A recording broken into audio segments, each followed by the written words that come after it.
Super star Krishna గారు బ్రతికున్నన్ని రోజులు కలలు కన్న డ్రీమ్ ప్రాజెక్ట్ ఛత్రపతి శివాజీ. ఈ మరాఠా యోధుడి వీరగాథను భారీ బడ్జెట్తో తెరకెక్కించాలని పలుమార్లు ప్రయత్నించారు. సింహాసనం బ్లాక్ బస్టర్ అయ్యాక అనుకున్నారు కానీ సాధ్యపడలేదు.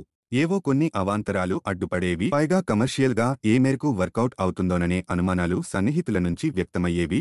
అప్పట్లో పాన్ ఇండియాలు లేవు కాబట్టి ఎన్టీఆర్ అంతటి లెజెండరీ నటుడే శివాజీ పాత్రను చేయలేకపోయారు. అందుకే నెంబర్ 1 చంద్రహాస్ లాంటి సినిమాల్లో ఆ గెటప్ వేసి కృష్ణ గారు సంతృప్తి పడ్డారు. ఇదంతా గతం. వర్తమానానికి వస్తే చావా దెబ్బకు మరాఠా వీరుల కథలకు ఎంత స్పాన్ ఉందో ఇండస్ట్రీకి అర్థమైపోయింది.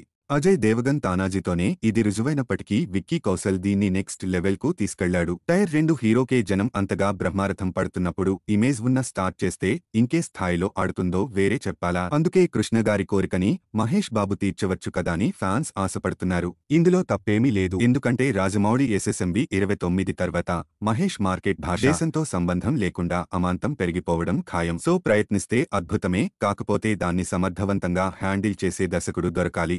గత 2-3 ఏళ్లుగా శివాజీ సెంటిమెంట్ ఉత్తరాది రాష్ట్రాల్లో బాగా పెరిగిపోయింది. ఇప్పుడు సంభాజీ మహారాజ్ కూడా ఆ లిస్టులో చేరిపోయారు. పలు బాలీవుడ్ దర్శక నిర్మాతలు ఇప్పటికే ఇతర యోధుల కథలను తవ్వి తీసే పనిని రచయితలకు అప్పజెప్పారని ముంబై న్యూస్.